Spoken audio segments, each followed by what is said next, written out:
You are listening to the Overcome Pornography for Good podcast, episode 198, Thought Suppression. Welcome to the Overcome Pornography for Good podcast, where we take a research-based, trauma-informed, and results-focused approach to quitting porn. This approach has been revolutionary and changed thousands and thousands of lives. I'm your host, Sarah Brewer. Hey everyone, welcome to today's podcast episode. So glad you're here. I am excited to talk about our topic today, which is thought suppression. I think it's going to be really helpful. Really quickly, I want to just send a shout out to those of you who have left me a podcast review in the last little bit. Thank you. It really does. It helps me get, my podcast out there. It helps get the word out there. It really helps the show.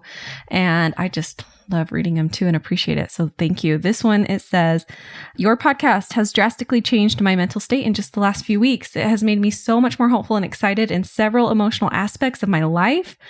The range of topics is also very helpful and keeps me coming back for more each day. So, awesome. Thank you so much. I love to hear that. Specifically, this is helpful in several emotional aspects of my life, right? I get that message all the time that this helps so much more than just porn. And just congrats for showing up for yourself and listening in and tuning in and working on the things that we talk about. That's a huge win for you. So congrats. And then this other one, I love this. It says, as cheesy as this sounds, Sarah has become a mama bear figure for me. Haha. It truly feels like she has my back and is breaking the cultural ties of shame and pornography. I have never felt a woman stand up for me, especially in this topic like Sarah has. It's been very healing. And yeah, just thank you. Like that one, it's really sweet. It means a lot to me because as a woman talking about this, I get a lot of weird and gross things sent to me. If I'm just going to be completely candid, I have to, really hype myself up before I hit publish on an ad recently because I cringe at a lot of the comments I get. I now have people who, go through all those comments. I don't have to look at them anymore or, go through my messages and the pictures that I get. So it's kept me a little bit from showing up online like maybe I could have. I have multiple friends who are, in the online space that have big followings and, they say that to me, like, you need more of an online presence because I tell people who you are and they can't find you. And I'm like, I know it's because I've kind of hidden myself a little bit online and I need to work through some of that like fear and also like the fear of being seen in order to do that a little bit more. But that's my next goal, especially for next year, is that I am going to become more present online. And so anyways, I do appreciate that. That just, helps me as I'm working through the things that I'm working through to be more seen. I also was worried, when I first started coaching, because I'm a woman, are people going to want to listen to me talk about this? And I found that it's just been really helpful that for whatever reason, for some people, it's really healing for me to be a female and be speaking about this. So anyways, thank you. Okay, let's dive into our content today. Thought suppression. Thought suppression. So what are we taught when we're young about sexual thoughts? Number one, that sexual thoughts are bad. It's the first thing that we're taught. Oh, those are bad. Second thing we're taught is push them away. Push them away. Sing a song. Get them out of your mind. Just bury it deep inside of you. Okay, just going to stop for a minute and remind you that that's not healthy, that it's not healthy for anything. I recently saw like a quote put out by a religious leader that had said, if you have any doubts, bury them deep inside of you. And I just saw it and like so much cringe. It's just not healthy. It's not healthy. It's not helpful. And that can actually be really dangerous to do that. And so, and I've heard so many people talk about going to church or wherever they're learning about these types of things that they're just told, push it away, push it away, push it away. And they've had, a lot of leaders tell them just push it away, or parents and guardians just push it away, push it away. And, empathy, love, they don't know anything better, most likely. They most likely don't know anything better.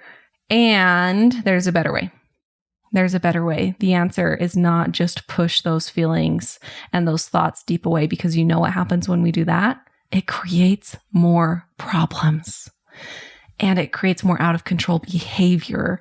And so if you ever feel like you've just exploded because you've been pushing it down, that's true, right? It's like, when I talk about willpower and I talk about it like a beach ball, what happens when you hold a beach ball underwater, it just pops up.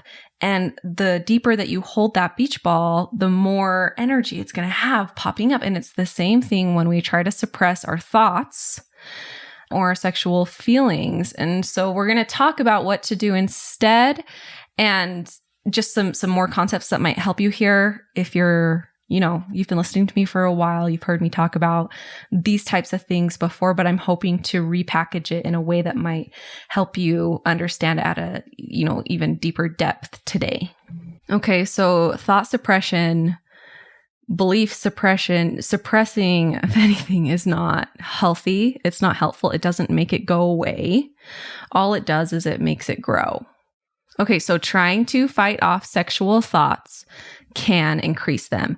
And let me talk broadly for a minute, and then we'll go right back into specifically sexual thoughts. But like I mentioned, trying to suppress any thoughts or any emotions or anything that's coming up for you is not healthy, and it doesn't create good results. Sometimes we think if we just put those uncomfortable things we don't want to look at, those scary things that freak us out that we don't want to look at, if I just push them away, they'll go away. That doesn't happen. That's not how it works. In fact, they usually rear their really ugly head when we push them away, push them away, push them away. Or they just create really miserable individuals who are not living in their hearts, but just trying to live from numbing out doubts, numbing out thoughts, numbing out emotions. And so what this requires is it requires bravery, and it requires not listening to fear, to stop suppressing things that scare us. Takes a ton of bravery and trust. Can we trust ourselves? Can we trust our inherent goodness? Can we trust in that spiritual part of us that is higher, our highest selves? Can we trust that instead of thinking that we just need to push everything that scares us about ourselves away? It's hard. It's scary. And so anyone who is choosing to not bury that and instead is choosing to bring it to the light, I really commend you. I really do. And anyone who, if we're talking specifically about sexuality or trying to fight off sexual thoughts, it is really scary to stop pushing those away and instead to learn this skill of allowing. It can be really scary at the beginning, but I want to tell you that doing this allows you to be healthy and to live within your sexual values. It's not going to blow up in your face where you become a crazy, I know so many of us, our worst fears is just that we act so far outside of our value system and we do something harmful. Okay. I really want you to know that when you stop burying it, you're less likely to do that. In fact, burying it, pushing away, hating it, trying not to look at it, you're much more likely to act out of your value system when you're doing that than when you're learning how to, and we're going to talk about this specifically here, what to do instead, but when you're learning to let it be here, bringing it to the light and looking at it without judgment, looking at it with mindfulness techniques and with love. I also want to mention a quick study that we have shared on our research page. If you want to go and read through all of these are amazing. And this was one of our huge projects of this last year. Big shout out to Meg Jankovic, who helped me with this project, and also my old assistant, Grace, who helped me with so much of this. This was a huge project. We did this last week. Meg Jankovic is a great researcher, and I just love and adore her and her approach to all things sexuality. She has an Instagram account called Shame Free Chastity, which is really helpful in learning about how to teach your kids about sexuality in a non-shameful way that still fits within your value system. And it also helps you rethink some things that might not be a healthy way of thinking about things into more of a healthy way of thinking about things. Anyway, she's right up my alley. I really like her. But this specific study is about thought suppression and compulsive sexual behavior.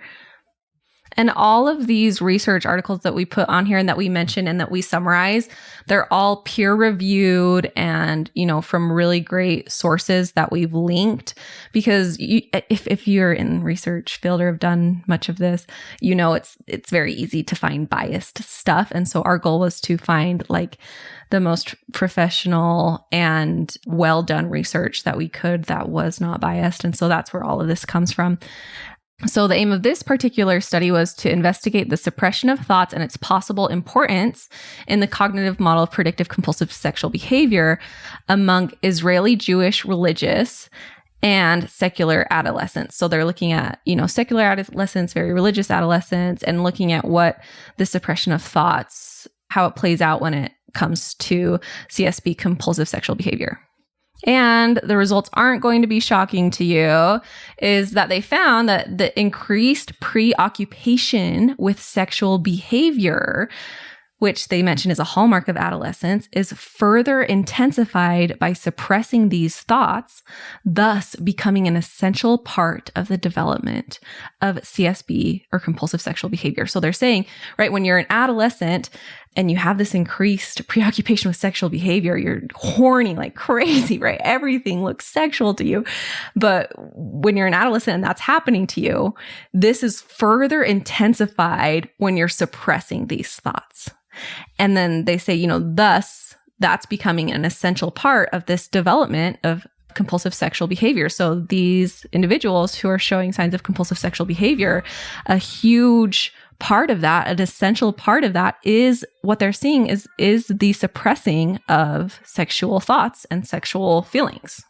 A few other key points from this, they say more specifically, suppressing such sexual thoughts and the inability to control them increases sexual fantasies and preoccupation with sexual behaviors, thus increasing the negative emotions of shame and guilt, which are the outcome of one's inability to control such thoughts. So it's just, this is just fancy words of talking about the shame spiral and then talking about this concept of willpower and holding that beach ball into the water. What happens? It explodes and then you fall into a shame spiral because you were pushing, suppressing all those things. It exploded, shame spiral, and then just that cycle continues, builds into a big ball of compulsive sexual behavior.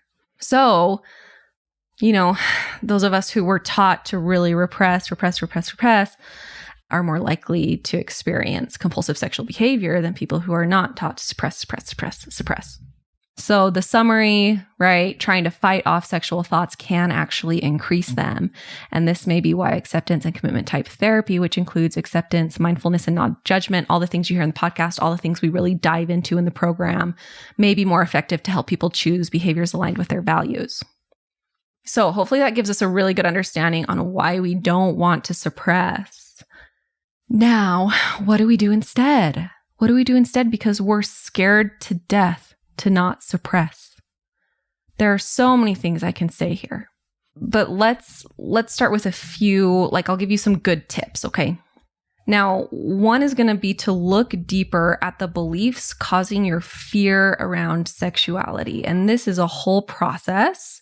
And this is something that you might want to get help with in coaching, or if you have a therapist that is helpful, or if you're in the program, come work with us on this. But you want to look at the beliefs that are causing fear. Why am I so afraid of this that I need to suppress it? Some people, it even shows as compulsions to suppress. What was I taught about this part of me that makes me feel like I need to suppress it and makes me feel very afraid? Now, that's going to be one of the most valuable things you can do, is really taking the time to journal on that. And as you journal on that, I want you to do it without judgment and just with neutrality. So we don't need to change any of these beliefs. We don't need to, we don't need to change any of it, but let's just make sure we understand it and that we're looking at it. So what was I taught about sexuality? What do I believe about my sexuality that is making me suppress this? For a lot of my clients, it might look something like, I was taught that I cannot be in control. I was taught that it is more powerful than me. I was taught that it's bad and dirty. I was taught that good people are not sexual. Oh, as I'm saying this, I can feel all my own traumas come up around this, and even talking to friends and other acquaintances who have told me, when I was choosing to get married, I chose to get married to someone that I did not have a lot of sexual tension with because it was safe to not have sexual tension. It didn't feel safe for me to be with someone who I was really sexually attracted to. And, just how these different beliefs that we grow up with around sexuality can really, are really damaging to lives. Another thing I hear often is people who really suppressed their same-sex attraction, or they are gay, but they are suppressing it, or they don't think that they are, they don't think that they should be, and how that just creates so many hardships down the road. Not being gay doesn't create the hardships. It's the shame around it that creates the hardships. And that's a whole other podcast episode that we can dive into sometime. But if anyone here, you're like, oh, I need to dive more into that. I did do a podcast episode with TJ Thomas. That was really, really great. And it's called LGBTQ plus and porn use. And so he talks about that a little bit, and we give you some resources there. So that's my first big tip is let's look at why are we so afraid of this? And that's going to be game changing if you can address that. Some other really awesome tips. Realize you are not your thoughts. So the thoughts that you have that come in on a daily basis are not you. They might be a part of you, a part of your experience as a human, but our brains and our minds are not us. We have all sorts of thoughts. How many thoughts do we have a day? Thousands and thousands and thousands of thoughts every single day. And a lot of them are brought in by conditioning, by biology, all these different things. And so it is not your job to control your thoughts. It's your job to control what you do with your thoughts and how you respond to your thoughts. Okay, you are not responsible for your feelings, for your sexual feelings. You're not responsible for those, but you are responsible for your behavior. And you're responsible for what you do with that initial thought and feeling. So that can be really relieving and help us stop suppressing. If instead of treating all of our thoughts as something to pick apart and look at and some of these we need to push away and some of these are okay. And we really need to be very intense and understand all these thoughts and choose the good ones and push away the bad ones. I did that for years. I was taught to do that. It's exhausting. And I think it created some OCD type behaviors in me when I was a young adult. Instead, what we want to do is just look at our thoughts as traffic. I've talked about this example a couple of times, and I learned it from the mindfulness app Headspace, where they talk about, just pretending that you're sitting on a hill and watching traffic. And that's what you're doing. You're just watching what's the traffic doing today. Is it fast? Are there crashes?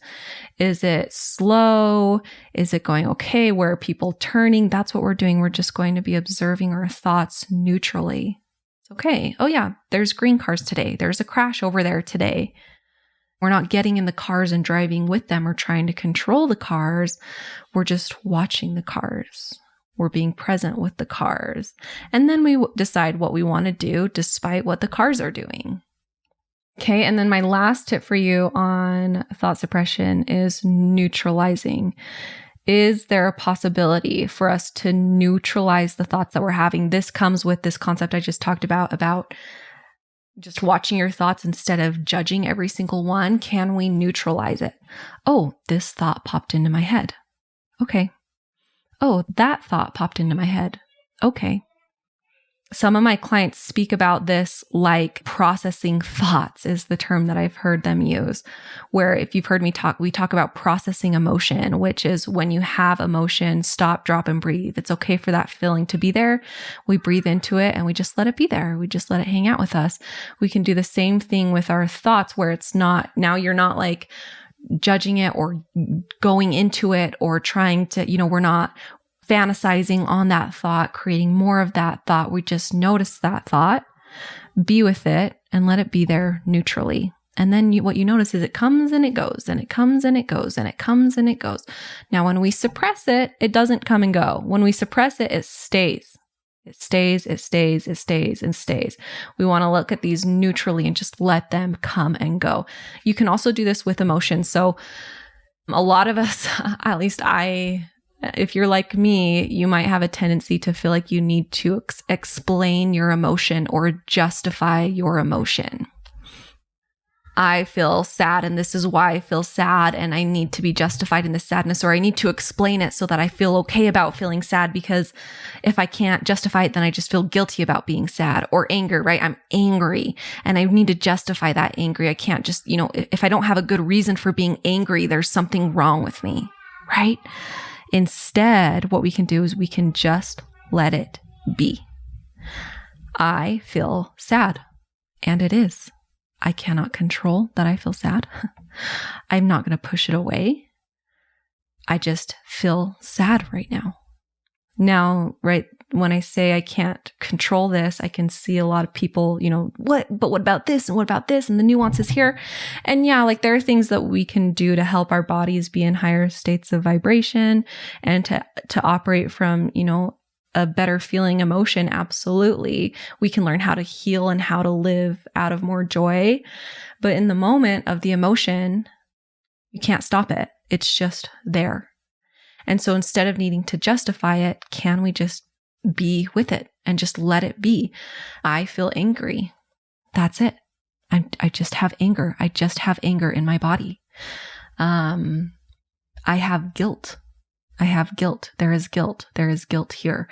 And can we just sit with that without needing to justify it or explain it or make it okay to feel? It can just be there. It just is.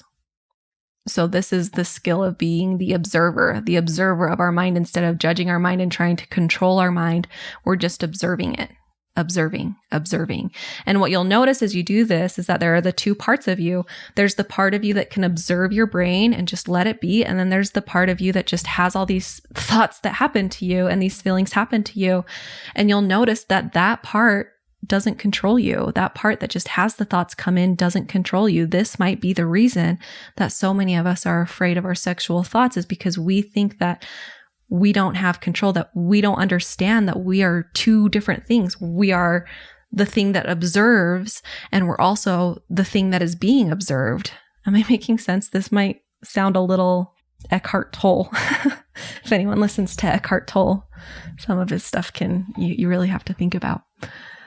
But I think some of us are afraid to just be and let those things happen and not judge them and not push them away because we think that we're controlled by them, but we're not. We're not. What you'll notice the more you practice this is that you are the person sitting on the hill watching the traffic. You are not the traffic.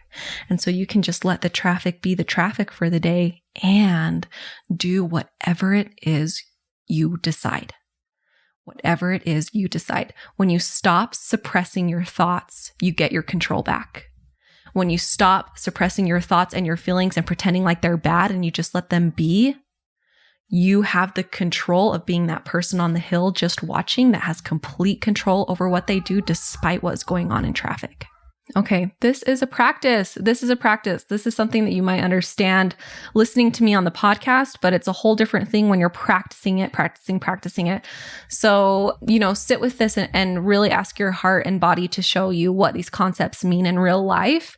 And then, of course, for anyone in the program, we'd love to help you with this. The program is where we go to apply a lot of these concepts and do the coaching around it and do the worksheets around it and the program work around it. And so, make sure you're in there doing the work as well. All right, you guys, have a great week. So great to be with you this week, and we'll see you next week. Bye-bye. I want to invite you to come and listen to my free class, How to Overcome Pornography for Good Without Using Willpower. We talk about how to stop giving into urges without pure willpower or relying on phone filters so that you can actually stop wanting pornography. We talk about how to stop giving up after a few weeks or months. And spoiler alert, the answer isn't have more willpower. And then lastly, we talk about how to make a life without porn easily sustainable and permanent. If you're trying to quit porn, this class is a game changer. So you can go and sign up at sarahbrewer.com/masterclass, and it is totally free.